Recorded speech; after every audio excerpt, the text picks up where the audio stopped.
Olá, boa noite. Está começando o programa Não É Bem Assim e hoje nós vamos falar sobre o Dia Nacional da Consciência Negra, celebrado em 20 de novembro. Aqui no estúdio nós recebemos o Luiz Carlos de Oliveira, que é vice-presidente da Sociedade Floresta Montenegrina. Luiz Carlos, obrigado pela tua presença aqui no programa, falar dessa data tão importante, né? Nós que agradecemos, né, a possibilidade de poder difundir aqui em Montenegro ainda mais a importância da data do 20 de novembro, que é celebrada nacionalmente, né, e aqui no estado nós estamos de parabéns porque conseguimos construir a melhor marcha Zumbi dos Palmares em Porto Alegre na sexta-feira, dia 20, né, com a inserção de vários segmentos do movimento negro e vindos do dia 18, né, da Marcha Nacional de Mulheres Negras, que juntou 50 mil mulheres em Brasília, né, reivindicando, né, o seu bem viver, né, e contra a violência, sobretudo da mulher negra e brasileira. É um momento muito simbólico para a nossa população brasileira. Então, a gente tem a agradecer a possibilidade de difundir e trazer essas informações aqui para esse canhão de comunicação. Muito obrigada, então, pela presença. Falando um pouquinho do Dia da Consciência Negra, né? Já tá, é bem tradicional, aí o brasileiro conhece essa data, mas que dia é esse, né? Qual é o objetivo dessa data mesmo? Assim?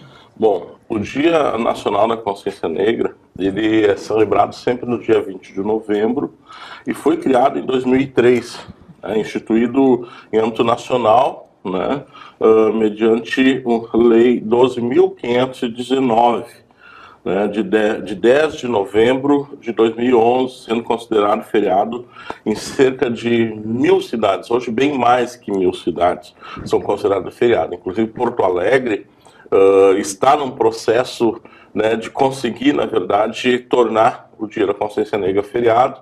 Já se tem uma aprovação, porém agora estão apenas numa questão do dia, porque tem uma emenda de um vereador que se colocou na lei, que quer aprovar apenas para que o dia seja feriado, mas não o dia 20, e sim o terceiro domingo de cada mês. Então o Movimento Negro está fazendo toda uma articulação e uma luta porque quer garantir o dia 20, não o domingo de cada mês, assim como os outros feriados, né? E é um dia de reflexão, porque nós vivemos num país onde 50%, mais de 50% da população é negra, né? E esses negros sofrem, né, por mais de 300 anos das pressões raciais. Então nós temos um problema muito grande de inserção, porque os negros, em função do sistema abolicionista, né, eles não conseguiram se equiparar nos quesitos de educação, de formação, de geração de emprego à população branca brasileira.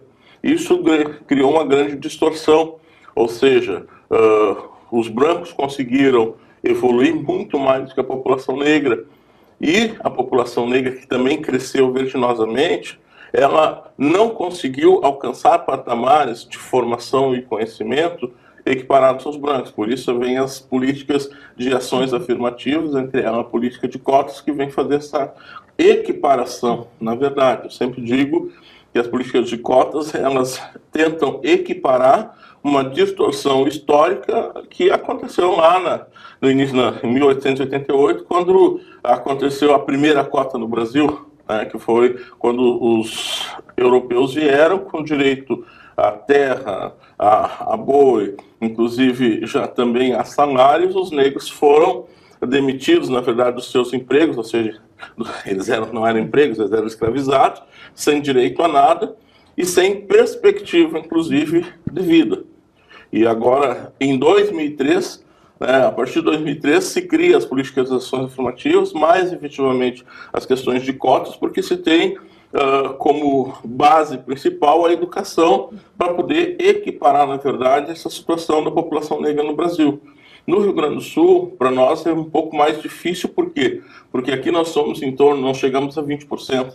A questão é que de São Paulo para cima isso distorce enormemente, né? 70%, 80% da população é negra, né? E aqui nos 3 estados do Sul a gente muda um pouquinho essa balança, mas sobretudo a luta é muito grande. Tanto que o Dia da Consciência Negra, ele foi fomentado mais com veemência aqui no Rio Grande do Sul, e é do Rio Grande do Sul que sai o grande líder, que é a Oliveira Silveira, né, para instituir, na verdade, o Dia Nacional da Consciência Negra, o 20 de novembro, para desmistificar aquela relação do 13 de maio, que ficava parecendo que os brancos tinham feito uma grande atitude, uma obra benemérita de liberar, na verdade, seus negros, quando, na verdade, eles não queriam se liberar, eles queriam se livrar dos negros, né? E o 20 de novembro, que marca a data da morte de Zumbi dos Palmares, o maior líder, ou a maior expressão negra, né, que guerreou e combateu fortemente para salvar muitos dos nossos negros lá em Palmares, em Alagoas. Né? Então, a data da morte do Zumbi dos Palmares, para nós, se tornou uma data simbólica da luta de todos os negros pela igualdade. E essa data faz com que toda a população reflita, né, e discuta sobre essa diferença. O que hoje eu percebo muito é que, inicialmente, parecia que era apenas uma data negra, ou seja, que apenas a população negra tinha que ser chamada a essa reflexão. E hoje isso não, a gente consegue entender que para o bem viver e para o conviver entre as pessoas é uma data de reflexão da população brasileira. Né? Negros e brancos começam a refletir e entender melhor, né, o significado dessa data de 20 de novembro. Porque se nós precisamos viver em harmonia, né, e aí não é a questão da raça negra e todas as raças, porque nós vivemos num país multirracial, nós temos que compreender primeiro as nossas origens. Eu fiz várias vezes exercício nas escolas, agora perguntando para os alunos o nome de 3 jogadores, que eu fiz um exercício com eles. Se a Copa da África tivesse sido de tal sucesso que pudesse hoje o futebol africano concorrer com o futebol europeu, quantos negros, jogadores negros brasileiros, poderiam ter dupla cidadania para jogar na África? Nenhum. Por quê? Porque a história da África, o nosso vínculo com a África, ele foi cortado. Nós não temos vínculo nenhum de origem com nenhum país da África, então nós não conseguimos ter dupla cidadania, que é o contrário dos nossos irmãos alemães, italianos, poloneses e de outras raças, que também chegaram aqui com muita dificuldade, que também têm uma história maravilhosa de guerra e de luta, mas que eles conseguiram manter, muitos deles, seus laços. Nós não, nós somos cortados, né, totalmente decepado do nosso laço, do qual nós não conseguimos entender e conhecer, na verdade, a nossa pátria-mãe. O que nos cabe hoje? Através das ações afirmativas, a política de cotas, da Lei 10.669, né, /13, que foi instituída também em 2013, nós estamos procurando reconhecer e buscar dados para a nossa história, para que a gente possa melhor ter essas informações para poder conhecer o nosso futuro. Porque é um contingente muito grande de negros e pardos nesse país, que estão muitos à beira da miséria. Alguns hoje, através das políticas de ação afirmativa, estão acessando, sim, melhores momentos, né, de espaços de destaque na política, né, dentro das empresas, dentro de outros espaços ao qual não nos era permitido, mas isso é muito pouco. É muito pouco ainda para equiparar esses 300 anos de distorção. Então nós precisamos trabalhar e reafirmar, né, a data do 20 de novembro como uma data de reflexão, não negra, mas uma data de reflexão para a importância, né, da população negra e, sobretudo, da população brasileira. Porque se nós formos ver dentro da população brasileira quais são os brancos que não têm um pouquinho na sua origem da raça negra, talvez muito poucos escapem. Né? Quase, na sua maioria, todos têm uma origem negra da mãe África neles.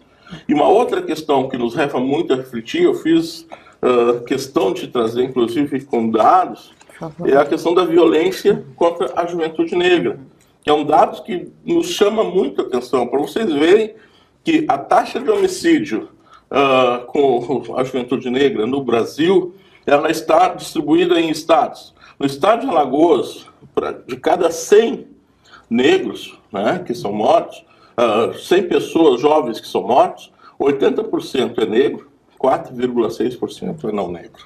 Né? Na Bahia, de 47,3% são negros para 11% de brancos.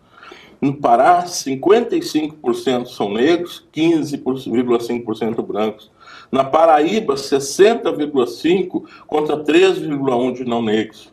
Aqui no Rio Grande do Sul, 25% de negros são mortos e 17,9% de brancos. Parece que no Rio Grande do Sul é um pouco melhor, né? Parece que é um pouquinho mais equilibrado. Só que, na verdade, a meta, né, do mundo é que a gente não tenha jovens, na verdade, sendo dizimados. Mas, mesmo assim, a gente deflagra que essa grande população negra no Brasil, de jovens negros, estão sendo dizimados.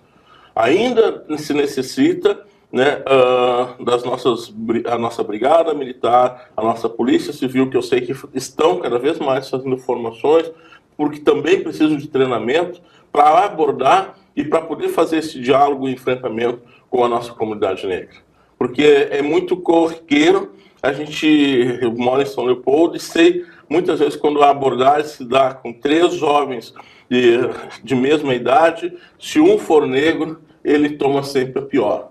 Né? Então, quer dizer, e para além disso, o próprio negro também precisa cada vez mais buscar informação, né, e se municiar, na verdade, dos seus direitos, que é uma outra questão que aborda a lei de 139.